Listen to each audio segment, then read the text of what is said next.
We talked a lot about Sean Strickland last week over the rage baiting leftist reporters. Now, I got some comments on my version of the video, which was, this guy's not even part of the Canadian media. He was a Canadian guy. I don't think we covered this. He's a Canadian reporter for MMA fighting, and he, his pinned tweet is "Trans women are women."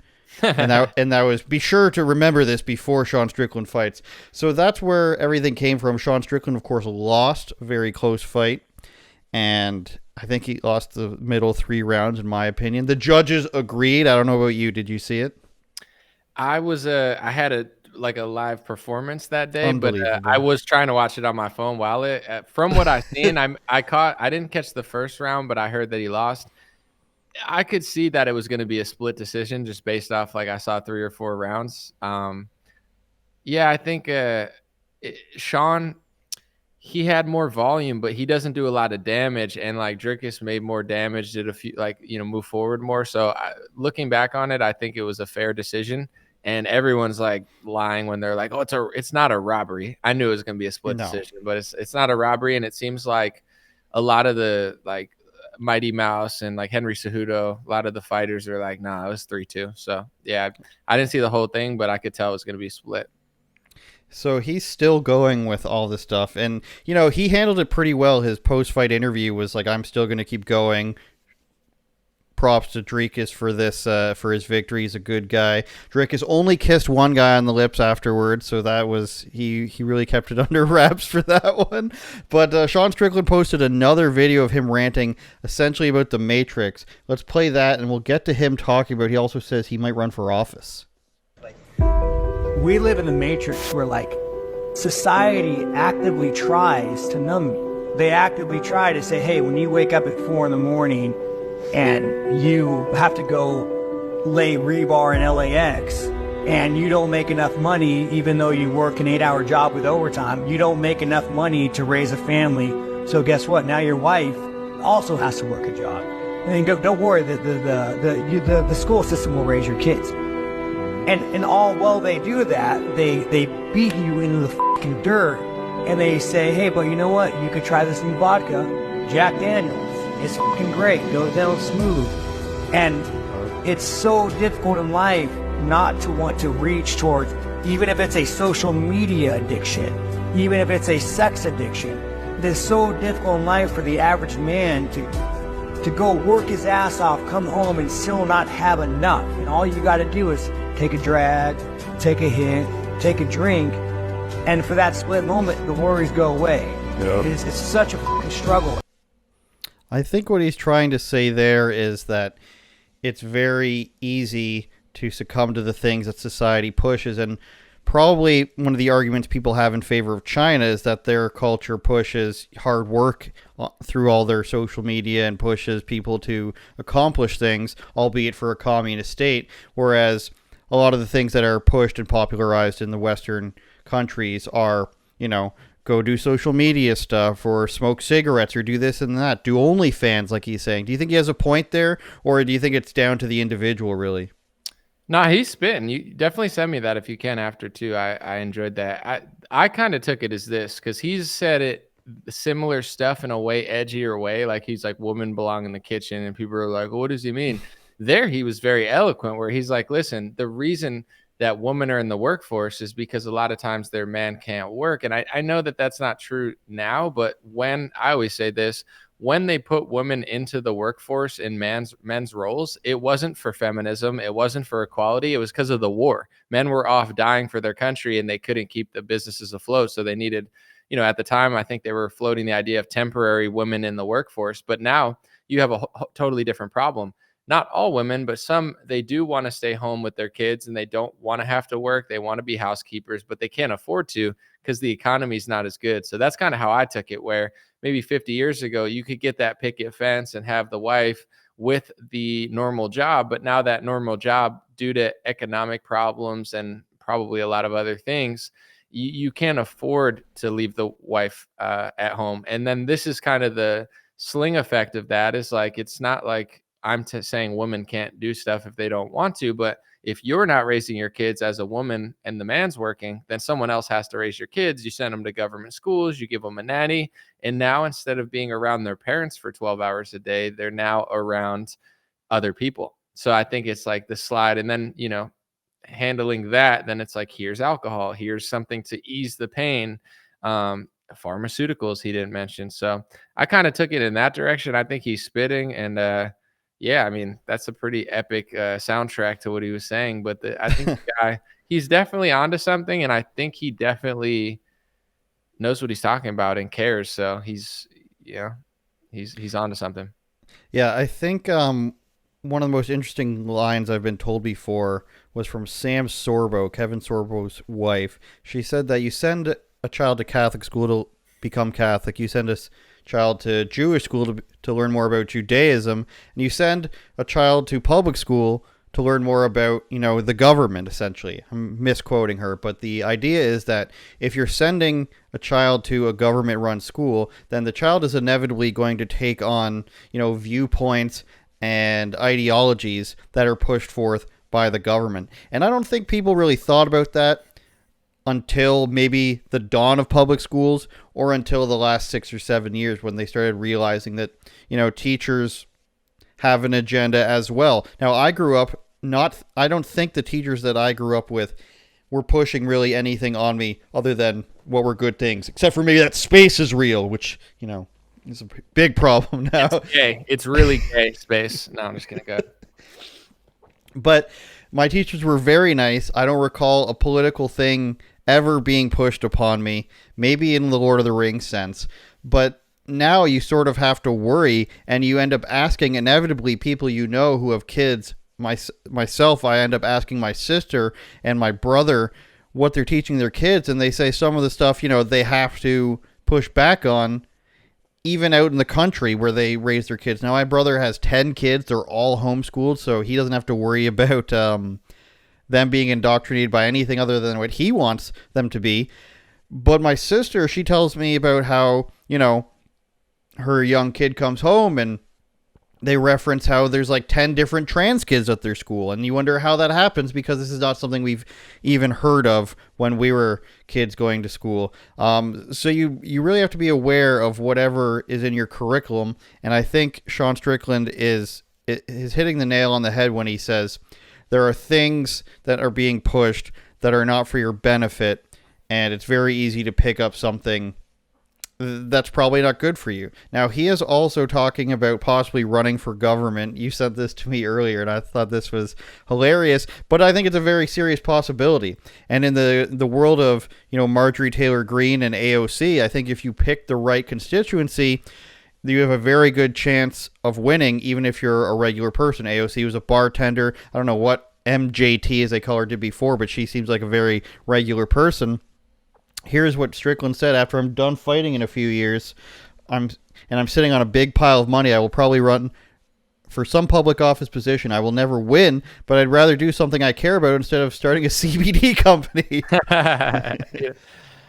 Well, you were saying too, real quick, about like kids learning. Like, kids are sponges. The reason you have an accent is because your parents probably did and people around you. The reason I talk this way, I grew up on the East Coast. If I would have grew up in the South or in a different country if I grew up in Russia, I'd speak Russian. So kids are literally sponges. It's not like a kid walks out the womb and it's like, oh, you might, like it's based on their surroundings. So this idea that, a lot of left wingers especially don't understand that. And even a lot of right wingers where it's like, I know they mean well, but yeah, if you drop your kids off at a school and they're telling your 7-year-old about gay before you even know what sex is, they're going to make a lot more kids gay than ever would have been gay. And, you're supposed to say that that's okay. Like, in this society, you're supposed to be like, that's totally fine, but it's really not fine. And it's insane. And that's why people use the G word when they talk about, and ends with rooming, when they talk about this sort of stuff, where I don't know if all left wingers are purposely doing it, but a kid is a sponge. And when you teach them stuff,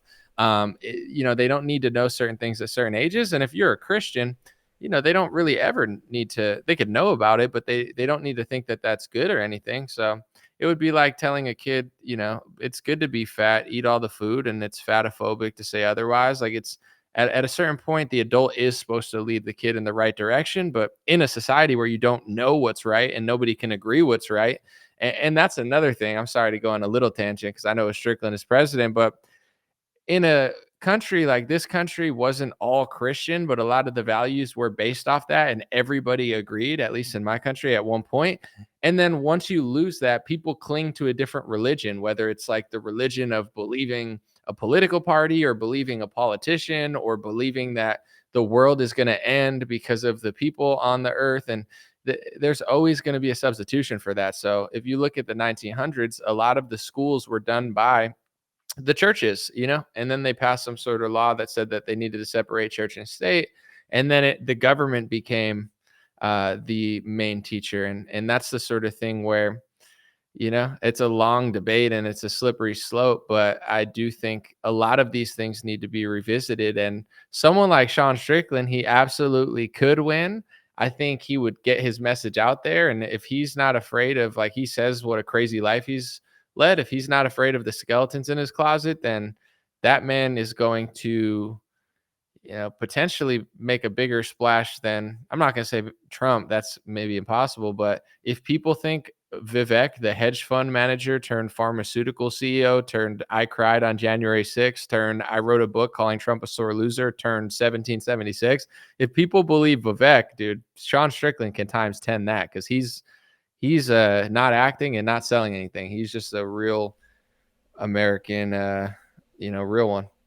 About to break into the Hulk Hogan theme song there, I think. I am a real American. Exactly. No, I think name recognition helps so much. And like I was saying, if you target where you're going to run, a person with the name recognition of Sean Strickland is pretty much a shoo-in for something like a House member. He's talking about Congress here when somebody says, I'm ready for all the Strickland signs all over local businesses. I'll drive around sticking them up with or without permission. I'll sabotage any opponents. And Strickland responds with, could you picture me sitting across from AOC as she's telling everyone why children should be able to castrate themselves?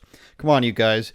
One day you'll need that in your life. We do need that in our life. And when you sit there and you listen to AOC speak, sometimes she seems like she's the only person that shows up for work and she's the kid who wants to ask all the questions because she doesn't quite understand. But other times she just she comes across as a person who has no idea and has no life skills and no experience in doing anything for herself.